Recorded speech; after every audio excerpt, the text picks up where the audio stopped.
வணக்கம் நண்பர்களே, முக்கிய செய்திகளை இந்த பதிவில் பார்க்க போகிறோம். 2021 மத்திய நீர்வளத்துறை அமைச்சர் காவிரியின் குறுக்கே கர்நாடகா டேம் கட்டணும்னா தமிழ்நாடுடைய ஒப்புதல் கண்டிப்பாக வேணும், தமிழ்நாடுடைய ஒப்புதல் இல்லாமல் ஒரு செங்கலை கூட நட முடியாது அப்படின்னு பேசினாங்க. இப்போ 2026 சுப்ரீம் கோர்ட்டுடைய தீர்ப்பில் அப்படி எதுவும் சொல்லவே இல்லையப்பா அப்படின்னு மாற்றி பேசுகிறாங்க மத்திய நீர்வள அமைச்சகம். இதை அண்ணாமலை சுட்டி காட்டியிருந்தார். உடனே தமிழக பாஜக கும்பல் நேற்றிலிருந்து அண்ணாமலைக்கு எதிராக அவதூறு பரப்ப ஆரம்பிச்சிருக்காங்க.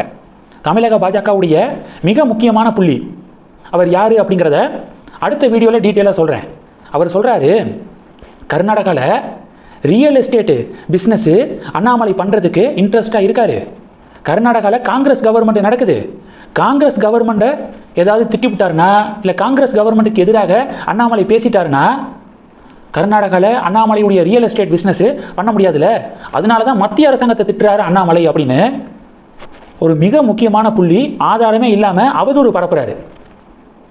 அண்ணாமலை ஒரு நியாயமான விமர்சனத்தை முன் வச்சதுக்கு அதை தாங்கிக் கொள்ள முடியாமல் திராவிட ஜனதா கும்பல் நேற்றுலேருந்து இப்படி கத்திக்கு இருக்காங்க.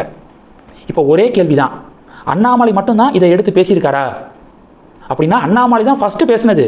ஆனால் அண்ணாமலையை தொடர்ந்து எல்லா பொலிட்டீஷியனும் தமிழகத்தில் இருக்கிறவங்க இதை சுட்டிக்காட்டி மத்திய அரசாங்கத்துக்கு கண்டனம் தெரிவிச்சிருக்காங்க. 2026 பாஜக யார் யாரோடலாம் கூட்டணி வச்சாங்களோ அந்தந்த கட்சிகளுடைய தலைவர்களே கண்டிச்சிருக்காங்க. எடப்பாடி பழனிசாமிகிட்ட இருந்து ஆரம்பிக்கலாம். இபிஎஸ் கண்டனம் தெரிவிச்சிருக்காரு. பாமகவுடைய தலைவர் அன்புமணி ராமதாஸ் என்ன சொல்லியிருக்காரு தெரியுமா?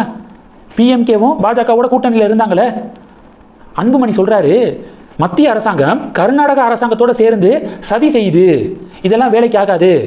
தமிழக அரசாங்கம் உடனே அனைத்து கட்சி கூட்டத்தை கூட்டுங்க, அடுத்த கட்ட முடிவு குறித்து விவாதிக்கலாம் அப்படின்னு அன்புமணி ராமதாஸ் சொல்லியிருக்காரு. அடுத்து பாஜகவோட கூட்டணியில் இருந்த அமமுகவுடைய தலைவர் டிடிவி தினகரன் மத்திய அரசாங்கத்துக்கு கண்டனம் தெரிவிச்சிருக்காரு. ஷாக்கிங்காக இருக்கு, மத்திய நீர்வள இணை அமைச்சர் இப்படி சொன்னது அப்படின்னு அவரும் வாய்ஸ் கொடுத்துருக்காரு. அப்போது என்டிஏல இருக்கக்கூடிய சக கட்சிகளுடைய தலைவர்களே இதை எடுத்து பேசியிருக்காங்க. இது திராவிட ஜனதா கும்பலுக்கு கோபத்தை கொடுக்கல, அண்ணாமலை சொன்னது தான் கோபத்தை கொடுத்துருக்கு. அண்ணாமலைக்கு எதிராக அவதூறு பரப்பிக்கிருக்காங்க. இது ஒன்று. ரெண்டாவது என்ன பார்க்க போகிறோம்? ரெண்டாவது, பாராளுமன்றத்தில் பிரகலாத் ஜோஷிக்கு எதிராக பிரியங்கா காந்தி அவதூறு பரப்பியிருக்காங்க. என்ன சொல்லியிருக்காங்கன்னா, புதிய கல்வி அமைச்சர் பிரகலாத் ஜோஷி தானே, தர்மேந்திர பிரதான் ரிசைன் பண்ணதுக்கப்புறம் பிரகலாத் ஜோஷியை அப்பாயிண்ட் பண்ணியிருக்காங்க. இப்போ என்ன சொல்லியிருக்காங்கன்னா, பிரியங்கா காந்தி பில்கிஸ் பானுடைய கேஸில் குற்றவாளிகள் சிறையில் இருந்து ரிலீஸ் ஆனாங்களே, அந்த குற்றவாளிகளை வெல்கம் பண்ணவர் பிரகலாத் ஜோஷி. பில்கிஸ் பானு கேஸ் குற்றவாளிகளை வெல்கம் பண்ணவர், அவங்களுடைய விடுதலையை ஆதரித்தவர் பிரகலாத் ஜோஷி. அவரை கல்வி அமைச்சர் ஆக்குறதா அப்படின்னு பாராளுமன்றத்தில் பேசியிருக்காங்க பிரியங்கா காந்தி. பாராளுமன்றத்தில் உறுப்பினர் பேசுறதுக்கெல்லாம் கேஸ் போட முடியாது அப்படிங்கிற தைரியத்தில் பேசியிருப்பாங்கன்னு நினைக்கிறேன். அந்த அவையிலேயே பாஜக எம்பிக்கள் கடும் கண்டனத்தை பதிவு செஞ்சுருக்காங்க பிரியங்கா காந்திக்கு. ஆதாரத்தை கொடுங்க, பிரகலாத் ஜோஷி அந்த குற்றவாளிகளை ஆதரிச்சாரு அப்படிங்கிறதுக்கான எவிடன்ஸை கொடுங்க, எவிடன்ஸ் இல்லாமல் வாய்க்கு வந்ததை பேசுறதா அப்படின்னு பாஜக எம்பிக்கள் கடும் கண்டனத்தை பதிவு செஞ்சுருக்காங்க. பாராளுமன்றத்தில் நல்லா நேக்கு பார்த்து பிரியங்கா காந்தி கேஸெல்லாம் விழுகாதுன்னு பேசிட்டாங்க. ஆனால் ராகுல் காந்தி பாராளுமன்றத்துக்கு வெளியில் செய்தியாளர்கள் சந்திப்பில் இதே கருத்தை முன் வச்சிருக்காரு. இன்னொரு கேஸு ராகுல் காந்திக்கு எதிராக கூடிய விரைவாக பார்சல் செய்யப்பட இருக்கு. அடிக்கடி இப்படி முந்திரி கொட்டத்தனமாக ராகுல் காந்தி பேசிட்டு பிறகு பல்ட்டி அடிக்கிறது, இது என்ன புதுசா? பல கேசஸில் அவதூறு பரப்பிட்டு அடுத்து அப்பாலஜி கேட்கறது ராகுல் காந்திக்கு கை வந்த கலை.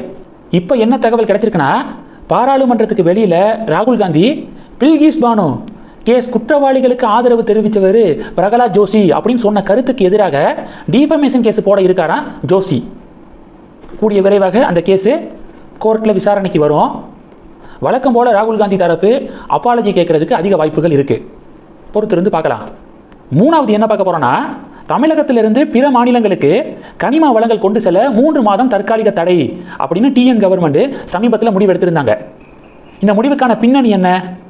மேற்கு தொடர்ச்சி மலையிலிருந்து கனிம வளங்கள் கடத்தப்படுது கேரளாவுக்கெல்லாம் அப்படிங்கிற தொடர் குற்றச்சாட்டு இருக்குல்ல, இந்த குற்றச்சாட்டு அடிப்படையில் தான் 3 மாதம் தற்காலிக தடை. தமிழகத்திலிருந்து எம்சாண்டு, ஜல்லி, கருங்கல் இதெல்லாம் கேரளா, கர்நாடகா போன்ற மாநிலங்களுக்கு கொண்டு செல்லக்கூடாது, ஏற்றுமதிக்கு தடை அப்படின்னு டிஎன் கவர்மெண்ட் அறிவிச்சிருக்காங்க. புதுச்சேரிக்கு மட்டும் விலக்கு, புதுச்சேரிக்கு கொண்டு போகலாம் வழக்கம் போல், ஆனால் கேரளா, கர்நாடகாவுக்கு கொண்டு போகக்கூடாது அப்படின்னு சொல்லியிருக்காங்க. இது எதுக்காக இந்த முடிவுனா, இந்த 3 மாத தடை காரணமாக தமிழகத்துக்கு தேவை பூர்த்தியாகும். தமிழகத்துக்கு தேவையான இந்த எம்சாண்டு, ஜல்லி இதெல்லாம் தங்கு தடையின்றி கிடைக்கும். ஒன்று. ரெண்டாவது, விலையையும் கட்டுக்குள்ளே வச்சுக்க முடியும். இதன் அடிப்படையில் டிஎன் கவர்மெண்ட் இந்த முடிவு எடுத்திருக்காங்க.